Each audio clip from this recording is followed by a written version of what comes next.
안녕하세요. 김직장인입니다. 오늘은 생산 관리에서 기준 정보가 왜 중요한지, 기준 정보란 무엇인지에 대해서 한번 설명을 해보려고 합니다. 기준 정보란 무엇인가? 기준 정보란 기업의 업무 프로세스와 정보 시스템에서 동일한 기준으로 사용되는 정보를 말합니다. 기업의 내부, 외부에서 발생하는 빅데이터의 품질 고도화, 그리고 그 어떤 정보의 동질성 유지를 위해서 기본이 되는 데이터의 작업입니다. 간단하게 말해서 회사에서 업무를 하면서 어떤 정보가 주어졌을 때 모든 사람들이 그것을 동일하게 알아듣고 이해할 수 있는 정보여야 하는 것이죠. 생산관리 측면에서 한번 볼까요? 예를 들어 A 고객사에서 우리 회사의 가전제품 중에 시원선풍기를 한 달에 10개씩 구매한다고 가정하겠습니다. 생산관리에서 필요한 정보는 무엇일까요? 생산 계획을 내리기 위해서는 시원선풍기 10개의 생산 계획을 수립하고 시스템에 올려야겠죠. SCM 시스템에 들어가서 생산 계획을 조회를 해봅시다. 막 조회를 해보니까 시원선풍기라는 글자가 없어요. 조회가 안 돼. 시작부터 화가 나죠. 이거 시스템 누가 만들었길래 이렇게 조회도 잘 안 되는지.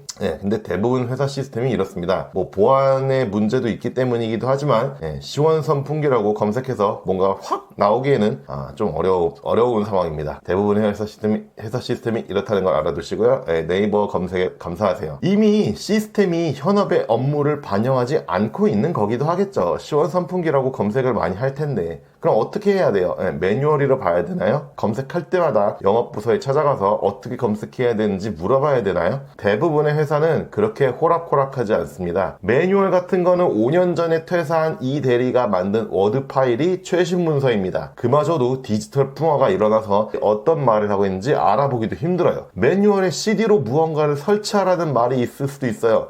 찾지 마세요. 요즘 컴퓨터에는 CD롬이 없죠. 매뉴얼을 지워버리고 싶지만 지우려면은 문서 관리 체계상 팀장님 결재가 필요하다는 메시지를 보고는 필요 없는 문서의 정리 전돈도 내가 할 일이 아니라는 것을 깨닫고는 뭔가 귀찮아지기 시작합니다. 매뉴얼이 없으니 불같은 상사에게 한번 물어봅시다. 선배님, 우리 시원선풍기는 검색 코드가 뭐예요?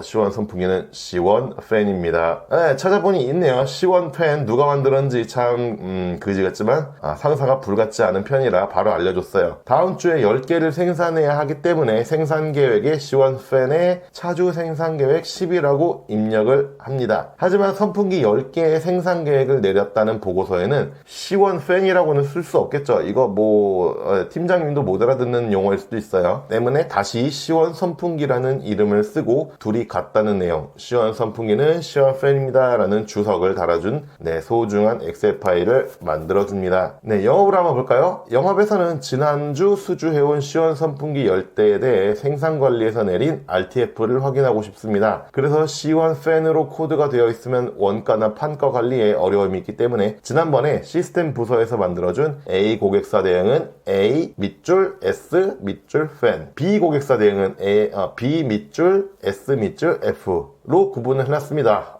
역시 난 천재인 것 같아. ASF가 뭔지는 몰라도 이제 여러분은 다들 아시겠죠? A 고객사에 납품하는 시원 선풍기입니다. 다른 부서에도 알려줘야 되나 고민을 한 2초 정도 했지만 그럴 필요는 없을 것 같습니다. ASF의 제품의 RTF를 확인해보니 아직 RTF가 안 들어왔습니다. 아니, 고객사에 전달해야 되는데 왜 RTF가 안 나왔어? 열이 받습니다. 열심히 영업을 해서 수주를 해왔더니 생산 계획을 안 내려줬네요. 이놈들이 돈을 벌고 싶은 건지 의심이 갑니다. 화가 납니다. 생산관리에서는 시원팬으로 RTF를 내렸고 영업에서는 ASF로 디맨드를 넣었으니 당연히 시스템은 이 두 개가 같은 제품인지 알아듣지 못합니다. 생산관리와 영업의 기준 정보가 달라서 발생하는 문제입니다. 서로 각자 부서에서 각자 알맞은 일을 하기 위해서 최선을 다한 결과이긴 하나 뭔가 전사적인 차원에서 오류가 발생했죠. 기준 정보가 맞지 않는 상황이에요. 이 문제를 캐치하고 해결하기 위해서는 양쪽 부서의 의견을 고루 듣고 솔루션을 낼 사람이 필요한데 사실 각자의 입장이 가장 중요한 각 부서의 사람들을 데려다가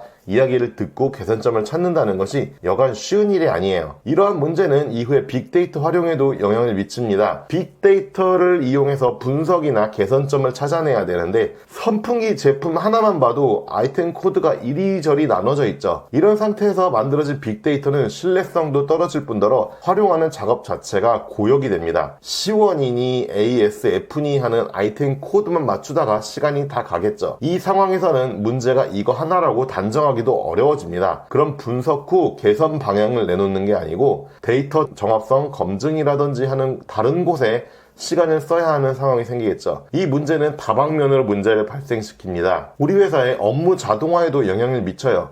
자동화 시스템을 도입해서 생산관리와 영업 수주 관리의 자동화를 구현하다 보면 C1 팬을 C1 선풍기나 ASF 등으로 서로의 시스템에 맞게 변환하는 일을 아는 사람이 없기 때문에 자동화 시스템을 구현하기도 어려워요. 각자의 컴퓨터에 엑셀에 아주 고이 잘 보관되어 있는 서로의 스타일에 맞게 만든 개인적인 기준 정보 변환표를 시스템 담당자나 자동화 시스템이 알 리가 없죠. 자연스럽게 돈을 주고 자동화 시스템을 구현해도 입맛에 맞게 변환하는 과정에서 수작업이 다시 생기게 되고 불편한 시스템으로 간주되어 사용률이 점점 떨어질 겁니다. 일을 시작하기 전부터 데이터를 고객사, 이름, 제품 등으로 구별해서 만들었다면 고객사는 A, 이름은 C1, 제품은 팬으로 해서 다 같이 사용을 할 수 있었을 텐데요. 더 미래를 생각한다면 생산 사이트라든지 제품의 버전 정보라든지 이런 것들을 추가할 수도 있겠죠. 우리는 이걸 시리얼 넘버라고 부르기도 합니다. 기준 정보가 잘 안 맞으면 일을 하다가 자꾸 태클이 걸려서 일을 진행하기 힘듭니다. 기준 정보는 소홀히 하고 싶지만 무시할 수는 없는 것들이기죠.